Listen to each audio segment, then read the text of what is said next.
ரப்பி ஜித்னி இல்மான்னு சொல்லு. ரசூலுல்லாஹி ஸல்லல்லாஹு அலைஹி வஸல்லம் அவர்களுக்கு வஹி இறங்கி கொண்டிருக்கிறது.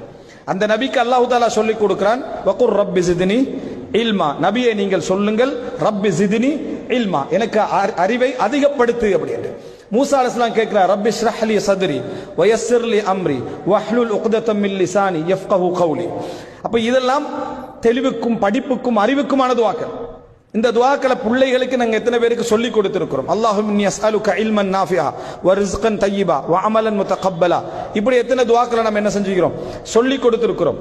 எனவே இது போன்ற விடயங்களில் நாங்கள் கூடுதலாக கவனம் நாங்களும் கேட்க வேண்டும்.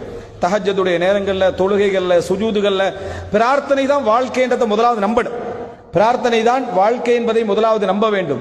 பிரார்த்தனையால் தான் அனைத்தும். முயற்சியும் பிரார்த்தனையும் அல்ல. முயற்சியில் முதலாவது பகுதி என்ன?